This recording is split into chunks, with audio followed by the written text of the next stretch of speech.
Welcome back to the AoT Chronicles, an Attack on Titan podcast. I am one of your hosts, Ronnie. And I'm one of your hosts, Chad. Still trying to finish up this cold brew. We just hit another vape pit. That's how you know it's going to be a great episode. Yep.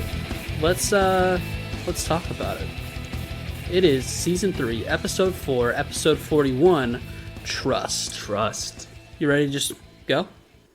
Yeah, I mean, do you want to say something about it? I want to say this. Okay, say it. I've got something I've wanted to get off my chest for a while. And I want you to get it off your chest. Marlo's haircut fucking rips. Yeah, I would just like to do another classic Ronnie rewind. Okay. The first time we saw Marlo on screen, I was calling him Mr. Bollcut. Okay. And you just had to flash how strong your knowledge was and didn't even let me go with the joke for longer than 1 minute before you're like, his name's Marlo, and that he's not actually Mr. Bollcut, his name's Marlo. And now here we are, Season 3, Episode 4, and you want to start off our episode commentary talking about his haircut. I said it rips. I wasn't making fun of it. I'm not going to say, oh, Mr. Bollcut. Marlo's a good guy. The stuff with Annie, he was trying to stand up. He wants to end corruption. This guy rips. Yeah, Marlo, this is a great Marlo episode. He might be MVP of this episode. Okay. Let me just say that right now. But yeah, I hate you for what you just did there. Hate you for what you did. So let's get into this. Let's talk more about Mr. Bollcut and Hitch. Well, his name's Marlo. So we join Hitch and Marlo walking through the woods. Hitch is concerned that they've strayed too far from everyone else. Because, once again, keep in mind, they're military police. They are some of the ones hunting scouts right now.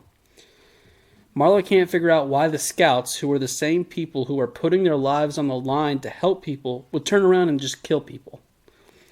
Using his brain. Yep. Hitch basically says, and now she brings up a pretty good point. I gotta say, she brings up a pretty good point. She says, hey, do you not remember the time they fought inside the walls and murdered like 400 people because it was literally a battlefield? She goes on to say that Annie's stuff is still in her room. Poor Annie. So this was interesting. The military police don't know that Annie was a Titan. That's what she's saying. She's hinting at the fact that Annie died during that battle. More on that later. I wanted to talk a little bit about this. You had mentioned this a couple episodes ago, and I'll have to say, I think you're 100% completely right. Yeah? She definitely reminds me of Neferupita. All right. Definitely. Yes. Okay. Like Chimera Antark, the just greatest arc of all time. Or at least that's what people tell me. Marlo seems to be a pretty big fan of the scouts. He might be having some second guesses. That's what he's making it sound like. Just then, Hitch hears someone in the water, and it ends up being Armin Arlert. He turns to find himself with a gun pointed in his face, when just then Mikasa and Levi jump from the trees and take their guns. I love this. It's just more cool. Yeah, just cough right in the mic there. I'm sorry, COVID. Corey V, you're a bastard.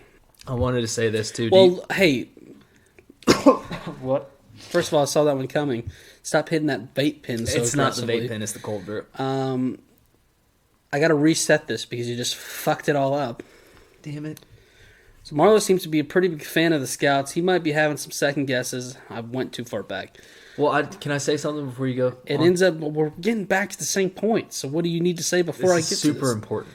Hold your horses. All right, keep going. God. Really, I was hoping I could ask this question, but... It ends up, you're going to get to ask the question. It ends up being Armin Arlert, and he turns to find himself at gunpoint when Mikasa and Levi jump from the trees and take their guns. And I was just saying, before you just rudely hacked into the microphone, it's cool to see more of this human-on-human action. I'm not missing the Titans right now.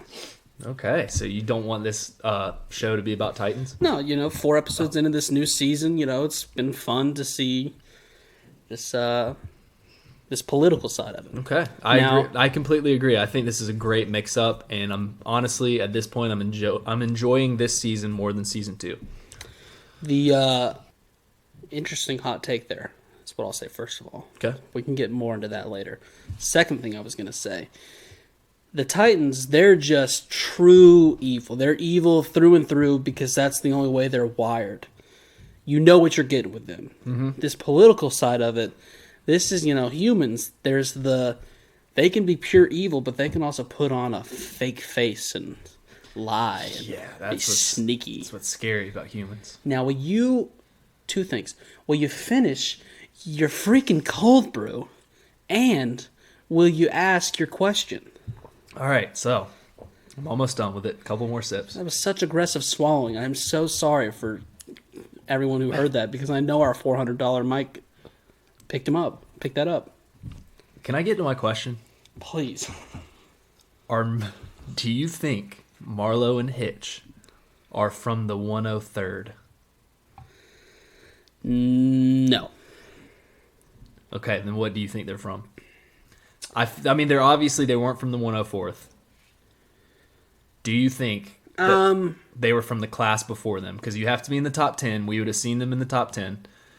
I'm guessing they were either the class before them or maybe two classes before. It had to be the 103rd, yeah.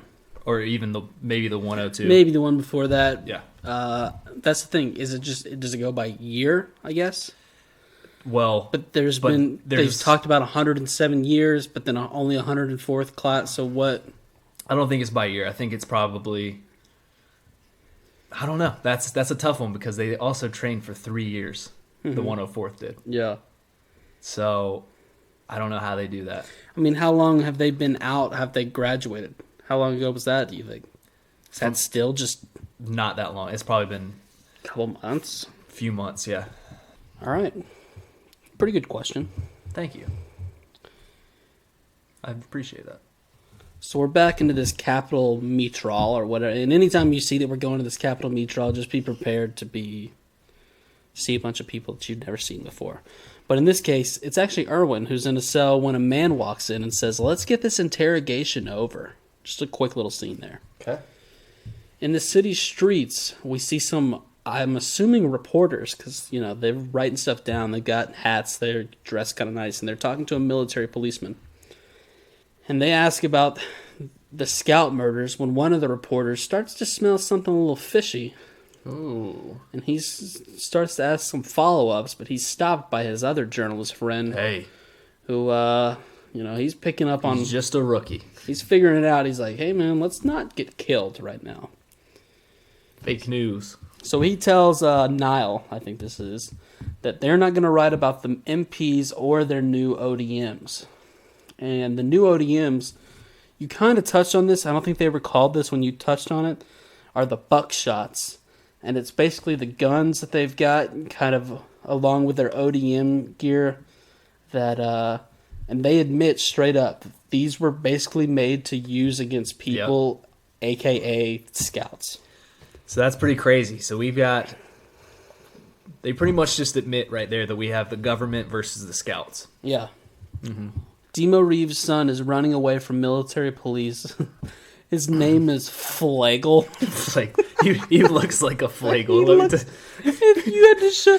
Listen... If you showed me a room full of 10 guys and said, point out the Flegel, I would point this guy out so quickly. Oh, yeah. 10 out of 10 times you're picking him. Oh, my God. He turns into a dead end, but before the MPs can catch him, Hanji ODMs on down to him and saves him. I think I kind of missed this point now that you say that, though, from an episode or two ago. Flegel was in an alley taking a piss when his dad got his throat slit. Right. And... he did not say anything. He obviously knew if he tried to do anything, he would die too. So he stayed in the corner, saw that it was interior police, and they never caught him. Except, obviously, someone saw him with him seeing, so that's why they're chasing after him. So anyway, Hanji saves him. She knows that he must know the truth about his father's death. He goes on to say that it was a tall man in a black coat that killed his father, and it wasn't a scout. Hoi. Yeah, wonder who that could be. He doesn't say he was wearing a cool hat, though, so it could be anyone. The MPs know that he was there, just like I was saying, and saw what happened, and that's why they're chasing him. Hanji says, instead of being a bitch, Wouldn't you rather just stand up to them and get to the bottom of all this, call them out for what they did? Girl Hanji, always speaking the truth. But as I just said, he just so happens, with a name like Flegel, to be a real bitch. So he starts having a breakdown, and after a little skirmish where they're just yelling at each other, Hanji decides she's going to just take matters into her own hands and just starts dragging him along. Yeah. I mean, this guy, he's trying to be the next Daz. Well, no one's as bad as Daz, but yeah, he's working his way. That's why I said trying. He hasn't accomplished, but he's working on it. What is Daz up to nowadays? He's just... I felt like he found a bathroom to hide in 3 months ago, and he's just stayed in there. You don't think he's killed himself yet? They have porta potties, and he's sustaining himself by hiding under a porta potty and just eating shit as it comes down because he's such a... God, why wasn't it him? Why did he not die the first season? Why did it have to be Marco? Come on. I mean, I blame Krista. That's why I'm still working on trying to get to where I like her in my eyes. But I will say that, yeah, that's the one flaw that she has. I think she's perfect everywhere else. She saved Daz. So we're back with Levi. He's thinking about his plan. They're going to disguise himself in the military police, obviously Hitch and Marlo's clothes, and that's how they're going to save Aaron. Finished it. It's finished. 3 episodes in, 4 hours in. We've finished the cold brews, ladies and gentlemen.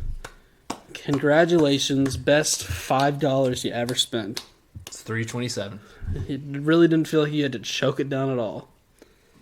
Now... Here's the cruel world we live in.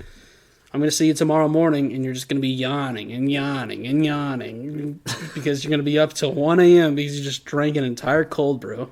No, I'm not, dude. You're just so basic. Whatever.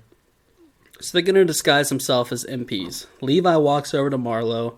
He walks over to Marlo and Hitch, tells them that they will dispose of them now. Whoa, Levi. I love how Marlo's like in awe of. He's like, "Is this really Captain Levi?" Yeah, good. He's like, "Oh, Levi." And then Hitch of all times decides now is a good one to inform them that they killed hundreds of people in Stohess. Right after Levi says, "We're getting ready to dispose of you," she's like, "How do I save my own life?" She says, "Well, you people killed a bunch of people, and you are not that great of people." The thing she didn't know, though, and what works out in her favor, is that Levi hates pointless deaths. He hates it. It's his least favorite thing. So he says, "You know what? You're right. You're right." She goes on to mention Annie and ask if they were friends with her, but then goes on to realize that Annie had no interest in having friends. So instead she goes on to say that they are the reason that Annie must have been pulverized into Titan jelly. Oh, whoa. Yikes. Levi's not standing for that, though. He says, no, hey, she was the Titan we were fighting. I love it. Just tell him like it is. He goes on to say it makes him sick because no one knows anything about this world except for the ones in the center. Wow, it kind of sounds like our world. Yeah. Whoa. Chill out over there. Sorry. Getting a little too real over here. Yeah. Pull back the realness. Just talking about Attack on Titan. Reptilians. Marlo begs Levi to let him help, but Levi ain't buying it and tells him, not a chance. Shut your stupid haircut up. He tells Sasha to tie them up, but Jean says, no, let me do it. Levi kind of looks at him like, okay, knock yourself out, I guess. Kind of a weird request. He saw Hitch looking all fine over there. I guess so, but no, he would never do that to Mikasa. Oh, that's true. Sorry. So Jean walks Marlo through the woods with Hitch and then begins threatening to kill them. Crazy Jean is back, everybody. This is the same guy who was trying to butcher his leaders in the forest of giant trees. He just got that crazy look in his eye.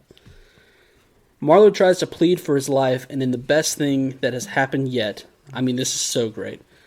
Jean says, I promise you, I did not remember this the first time I took notes, as if I could trust you, especially you, Mr. Bullcut. Incredible. He is working up this act just well. Incredible.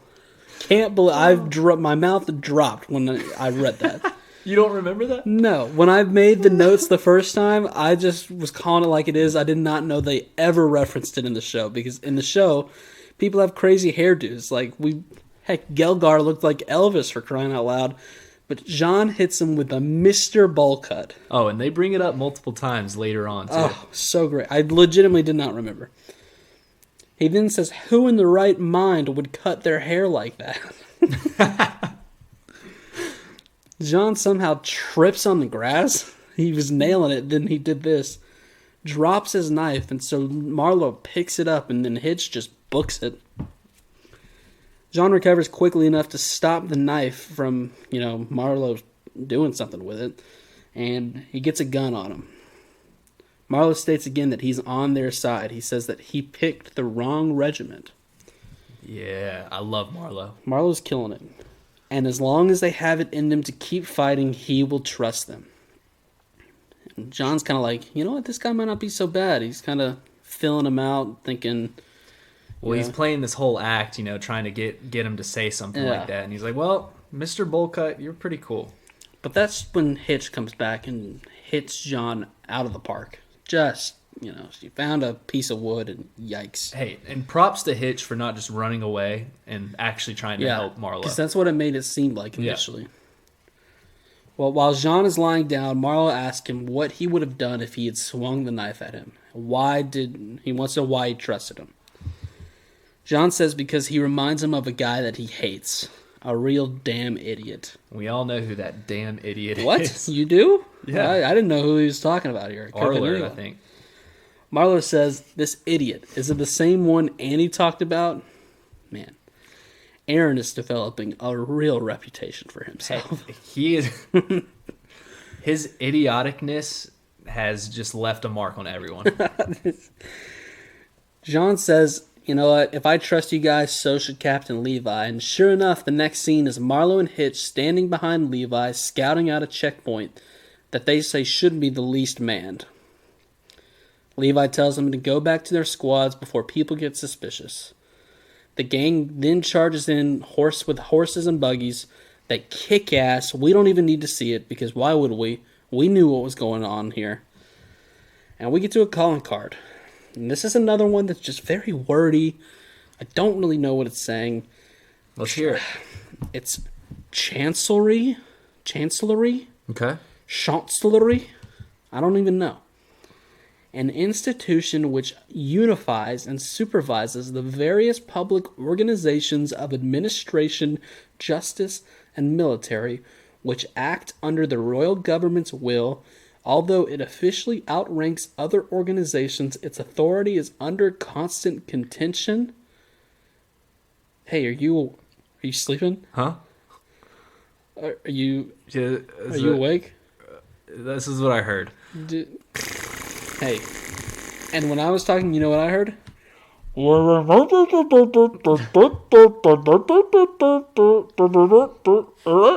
it? It's like that show. What's that show? A constant What's that show that the adults talk like this, and then the guy kicks the ball, and then the dog takes the ball away from him, and he falls on his back? It's like, have you watched... What is that show? Say it again. The adults talk like that. They're like, but the kids don't. And then when the guy, he's a bald-headed kid, he goes to kick the football, and then they play the trick on him where they pull the football away. Charlie Brown? Charlie Brown, yeah. Did you not remember the name Charlie Brown? No. I actually...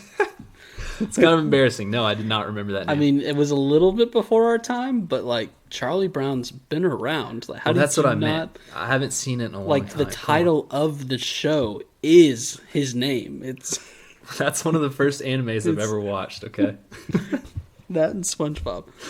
But no, what I was saying is, have you watched any sporting events lately where they cut to the sideline reporter, but you don't actually see them? They're just making a report, and they clearly have a mask on because, as we've mentioned before, if you're listening to this in the future, Corey V still really got a tight hold on the world's balls right now, and they're just like, what was the team's really, they cleared the COVID test today, they're just out here playing real hard. You just can't understand what they're saying at all. You're like, hey, Walk to the corner, take the mask off, make the report. We don't know what you're saying, Holly. Or just don't even show up. But no, that was a calling card. Who knows what it meant? If you know what it meant, you can explain it in a simpler term. Feel free. Email us, thepodcastchronicles@gmail.com. Basically, what we know right now, that's getting a little more political. We know that King Fritz is a fraud. Yeah. Lord Rice. King Fritz, is that the Wizard King? Wizard King is a fraud. You know that guy's name? Yeah, they've said it before. You are killing it. Sorry, I pay attention. I'm really on one. Okay. Except I really think you would have said that on the podcast before. I said it last episode. Did you say King Fritz? Yes. I guess anytime you say king, I just immediately think about how he's a wizard and he could pull a wand out any second now. Okay, and then we know that Lord Rice, the real My heir. brother, Elgin. Poor Elgin. Let's pay respects to Elgin real quick. Let's give a 5-second pause. Wow, 5 seconds. You've never done this before. Usually I'm the one with a moment of silence. You want a 5-second pause? Yes, this one's for Petra and Elgin and the other two guys. Yeah. Okay. Ready, go.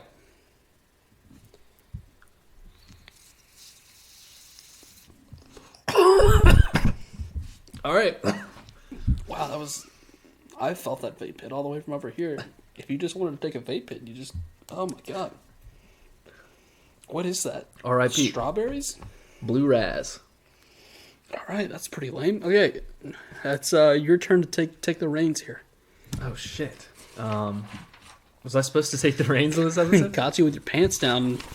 Had to do a makeup page turn to see if he had notes. All right. We're back at it, and we're back to Flegel Reeves. Flegel! He is, he's panicking, and he's pushed into a corner by the military police that are chasing him. He's kind of in, like, what they think is a deserted area, and the military police guy is crying because he thought that Reeves would get away and that he would die. Dude, what is this guy's deal? Like, I know that... Did he... Okay, wait. I got a question. Did this guy just, like, snort a line of cocaine before he did... He is... Yeah, he is in his feelings. Falling to his knees. This is a proper madman. What is his teammates thinking? He's got two other guys, right? Are they not side-eyeing each other like, this guy's in charge? What, should we file a report? Hey, he quickly wipes it off, though, and he's like, look, we have him now. I thought we were dead. No. He gets back under control, and then he's just like, okay, now. Okay, now you must die. He reminds me of AC/DC when Joseph Joestar cornered him. AC/DC. What is the show called? You know what? What is the show called? I'm not even going to tell you. Wait, what? What did you say it was? What was the... I'm not telling you. What was the initials that you said? AC/DC. It's called AC/DC? Is it not called JoJo's Bizarre Adventure? Why AC/DC? Listeners, let's just ignore Ronnie here. He is not cultured enough for this. Please tell me. This guy sucks. I want to know. AC/DC. He's one of the Pillarmen, okay? His name is AC/DC? Hey, listeners, please, if you're listening to this, give us an email at thepodcastchronicles@gmail.com and let Ronnie know how uncultured he is and that he needs to watch JoJo's Bizarre Adventure. God, I'm going to start just dropping such deep Minecraft references, and you are going to be so... So anyways, Reeves then asks the military police why his dad died, and that's all he wants to know before he dies. And he's just begging them. He just wants that information. He makes the military police guy say that the interior made the old man, capture, well, what they thought was Historia and Aaron to begin with, and that if he didn't do it, they would have killed him. Dun, dun, dun, dun, dun. And little Reeves gets them to basically confess everything. Oh, yeah. And that's when he says, you idiots, look up. And best girl Hanji swoops in with best guy Moblet. Moblet. And they take him down. And, it's 3-on-2. So they take the first two down. Hanji then comes up, dodges a shotgun blast to the face, and throws a haymaker at this guy. Yeah, thanks for the help there, Flegel. And while Flegel's eating, he somehow found some corn puffs on the ground. Yeah. He's just eating them. Of course, he could have helped, but also, I don't know, maybe the 500 other people that walked out of the 10 rooms that were around this place? Yeah, that's when Hanji says, look around, and somehow there's 500 people, like you said, around. And they all heard everything, and they even say that they will be witnesses to what they just heard. This place isn't a dump. We all live here. This place is nice. This guy just said where we live is a piece of shit. Fuck this guy. Look over in the corner. There's just a guy taking a shit on the walkways. This place isn't so bad. No. Yeah, and that's when Flegel, he really comes around right here. Yeah, he finally makes a good play. He sits on the military police guy's head. Yep. Just awesome. I don't know how this guy's head isn't crushed from this. Really missed an opportunity to just let out the swampiest fart ever. Oh, I know. I'm sure he did. It was just silent. Just a little wet. Just a little wet and silent. And he says that the Reeves Company will now protect this city at any cost. He is the boss now. Mm-hmm. What a play by Flegel. I hated on him, but... Everyone's like, all right, that sounds pretty good. Yeah, they just start clapping. It's like a slow clap. That was awesome. It was a slow clap. Flegel, Flegel. They're like, wow, we thought this guy sucked. We might need a clap for him. So Hanji's plan worked. Hanji is the G, okay? Trust in Hanji. Yep. We then go over to Levi torturing a military police guy from the site that they just raided from Marlo and Hitch's help. Yeah, hey, when did Captain Hook join the military police?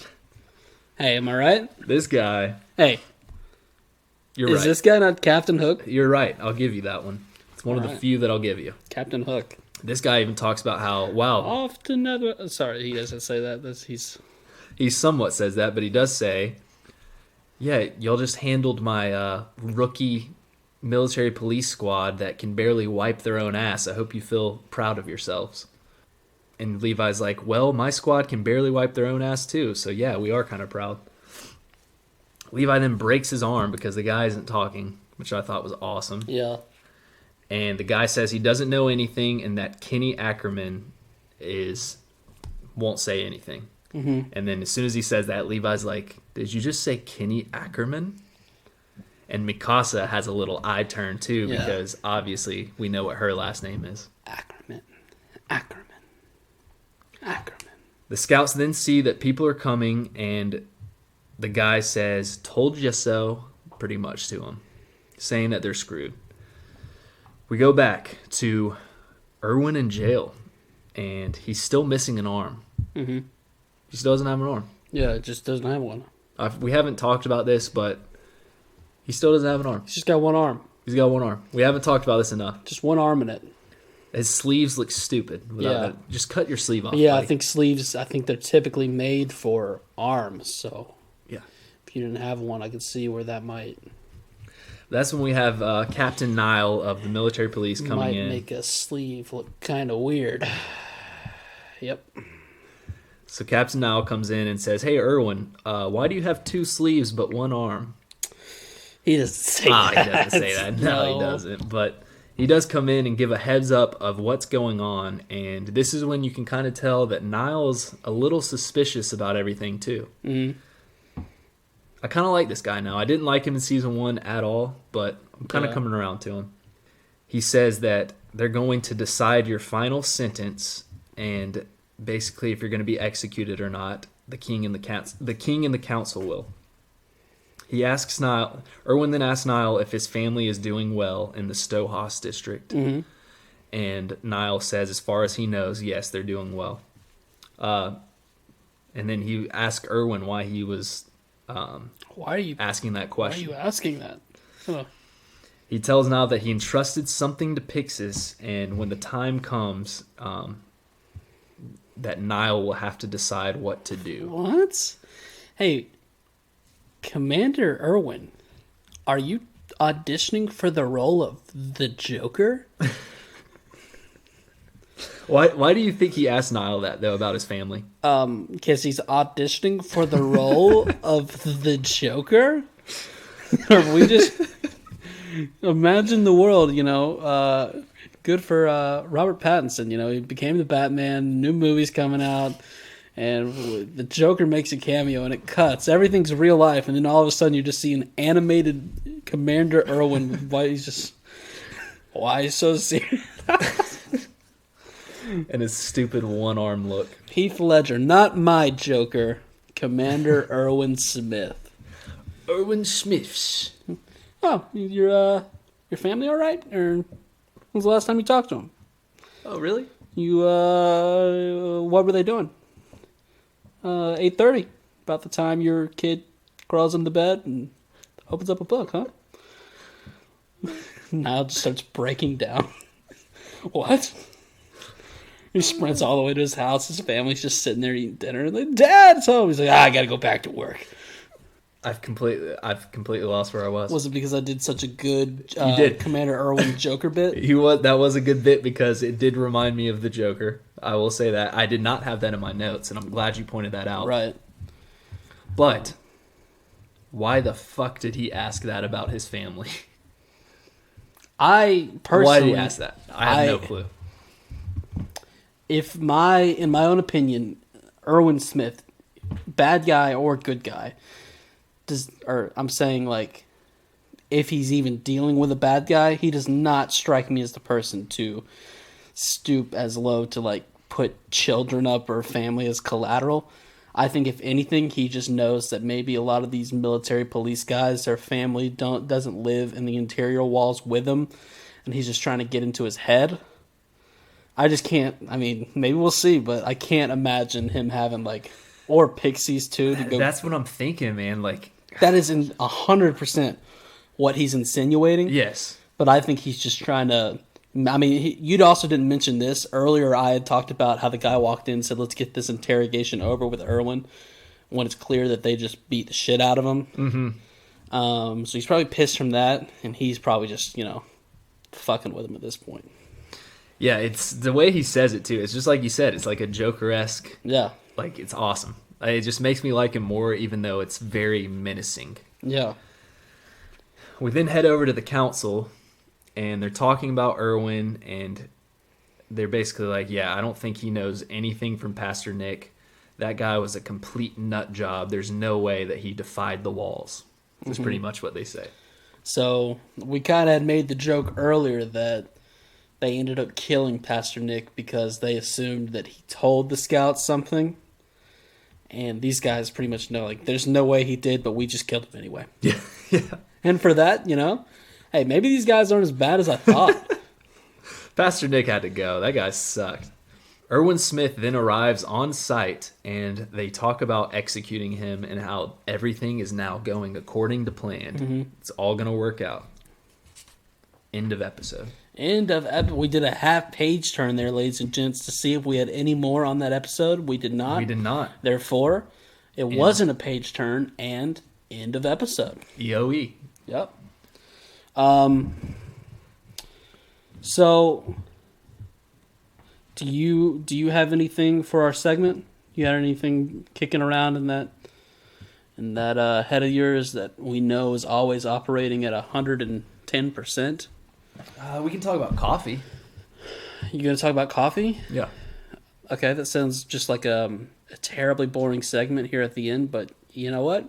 Throwing caution to the wind, let's do it. Have I talked about coffee on this podcast before? Wow, it seems like this coffee segment has a whole lot more in store for us than I would have thought. No. I think after you just spent 3 episodes finishing off a cold brew, it's the only way to end this episode. Okay. Go ahead and tell us about coffee. So coffee, guys. Sorry, hey, no one would blame you if you turned it off right now, but here's Chaz's coffee segment.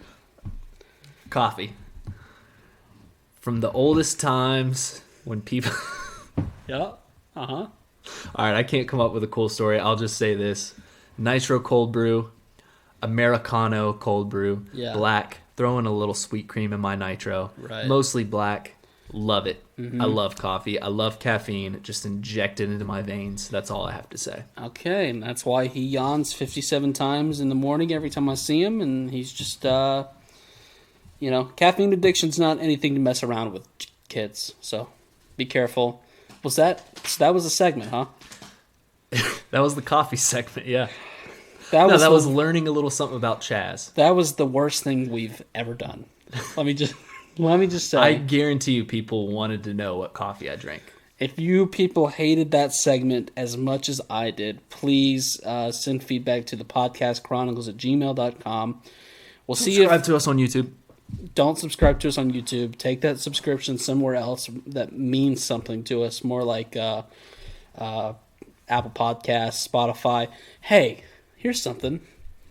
Leave a review on Apple Podcasts. Whoa, okay. That is something that every single podcast says. We suck so bad at hosting a podcast. We've never said it before.